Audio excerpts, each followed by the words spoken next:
Hey guys, welcome back to Parkitect University. Today's episode I'm going to be showing you how to build some pretty, simple, so I'm going to say simple waterfalls.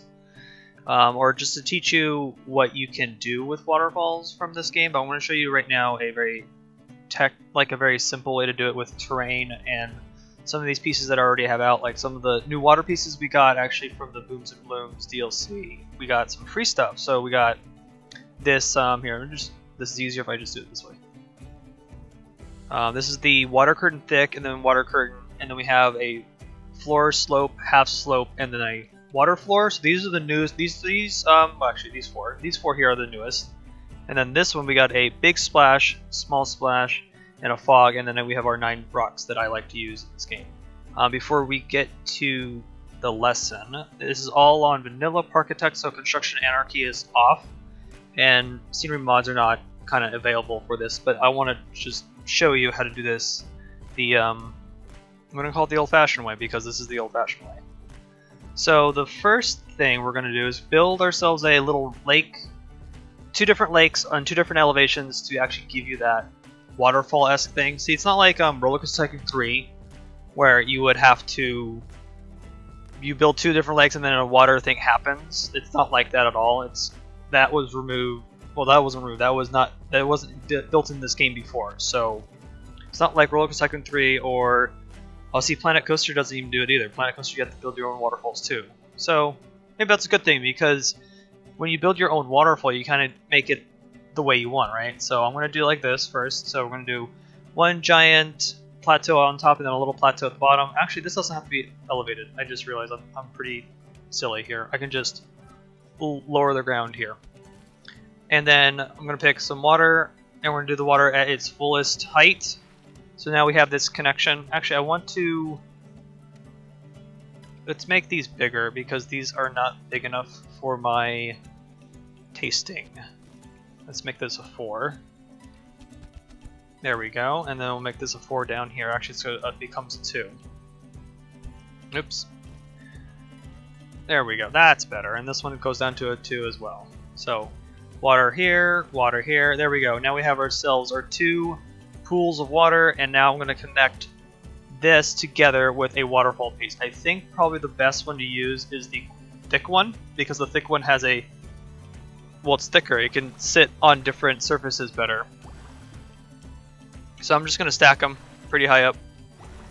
You want to make them at their full grid height every single time, even because of the animations are going to blend together. Like if I put them together like this, like this, you get this weird line animation. You don't want to do that. So this is just one way to do it. It's easier this way.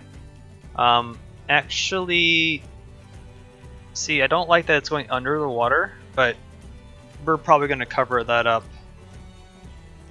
Actually, no, we're going to start this over. This is such a bad lesson so far. Oops. It's okay. It's okay. I don't build a lot of waterfalls, to be honest. I don't do it as often as I should. The latest waterfall that I ever designed was for the river rapids for American Adventure. So that was a specialized waterfall. You can probably go see that as well if you want to go check how I built that one. You can check out the episode. But we're going to reset. So I want the waterfall piece to be above the water line, because I don't want it going in the water. So this is what we're going to do first. And then the next piece would be to take the splash effect. And I like doing this at the bottom because, again, this is a waterfall, right? So it has to make some type of water thing going around. And I'll also do it on top too, just to cover up the weirdness here. But there's another trick up here as well that I can do, and this is where depends on your fancy on what to do, but I saw some different techniques online as well. To cover up this green part, this green part is really bad because it doesn't really help you have the connection. There's a connection issue. So I either use shapes to cover this up, or I'm going to use a roof. I saw a roof be used this time, so I'm going to use a roof. Color it the same color as the water, and just plop it down, oops, right here.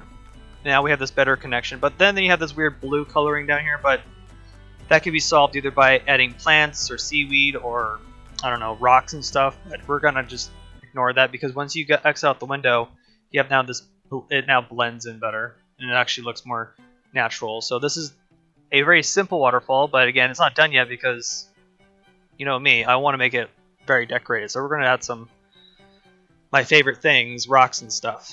So we're just going to make this very simple and quick. So I'm not going to spend hours, you know, rock stuff. So this kind of falls in line with the mountain tutorial that I did from this series, the first episode.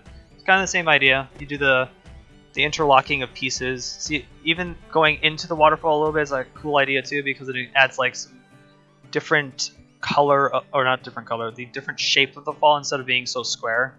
Because again, with this game, everything's square, right? So you want to stay away from doing square stuff. So making it a triangle waterfall makes it look good, or make it like an angled waterfall makes it look more organic and unique. So that's kind of what I'm doing here. I like also the idea of adding rocks at the bottom, like it's a treacherous waterfall, like it's eroded. Because you also keep in mind this has to be erosion, right? So actually, let's put some rocks like in here like this. See, like adding the rock right here adds this flowness to it. And there's also other things I'm going to add here too. So let's just continue adding some more rocks and stuff. Let's just, oh my god, too big! Too big. Okay, let me just quickly. This is crude, by the way. This is not. I wouldn't build this fast. I usually don't. I build actually a little bit slower. But oh, see, now I have to fix that top. That's easy to do. You just kind of blend rocks. So here's more rocks.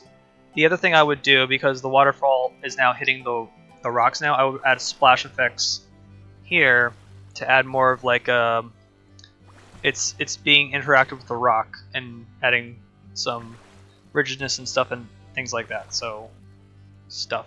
I'm saying stuff too much, and that's actually not good. But hey, YouTube, it's a fun job.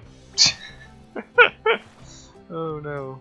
Okay, so just adding water effects, the splash effect to give it that realistic feel to it. Sometimes adding too much kind of actually drags away from it, but I think it's okay because it adds just more kinetic energy and it just feels like it's actually hitting those rocks even though it's just breaking right through it. And the last touch I'd like to do is a fog effect at the bottom like mist. Maybe double stack it a little bit, and then there you go, you have mist now at the bottom. And then if you wanted to go do plants and stuff, you can, but this is not really a plant tutorial. So this is one way to do a waterfall with the terrain to kind of give it that realism, because you want the water, you want these water, because the water is part of the game and part of how realistic it is, and then this waterfall kind of completes these connections. So this looks nice. So I'm going to show you 3 examples of different waterfalls I made. So the first one is going to be a jungled waterfall, and this is without a elevated terrain. So this is just a straight water. This is right here is a water floor with the waterfall pieces, and then you just kind of complete it. And I just did fog and splash as I did. I should have added more splash actually right here, but I kind of skipped it. But it's okay. And then I just kind of made a jungle theme, but this is a good technique to use for like coasters and rides, dark rides probably. So yeah, this is the completed waterfall. The next waterfall is kind of a waterfall, but kind of a river type of thing. So this is a Western themed one, and to complete 2 different pools at a slant, I used the new slant piece that we got from the Booms and Blooms DLC. And I also need to iterate that those were part of the free update, so if you have the game without the DLCs, you get these pieces. So I just put these on the terrain. I think I put... No, I did not put anything below it, because there is a streak of brown coming through us from the terrain. But I just kind of made splash effects around, add some rocks to give it some different look, and I just connected 2 different pieces. So just imagine that this is like a roaring river, and so you can make like steps of it going down. So that was kind of the idea of doing it like this in the Western type of setting. I think that actually looks good. I did this actually technique on one of the sandbox maps for, it's called the Fantasy Park. I did that one, and so you can go check that one out. And the last one was kind of a waterfall. It's kind of a waterfall. It's the same as the Western, but it's lava. So I wanted to do something completely different from like just water. So if you wanted to build like some type of lava park or something, you want to do the water pieces again, but this time dark orange, and then instead of splash pieces, it's fire because it's lava, so it's turning and making flames and stuff. So I think this actually worked out really well, and I didn't expect that this would actually look pretty gnarly, and this is kind of an example of doing something completely different with the water pieces. And then I was also just, messing around with effects. I was making some,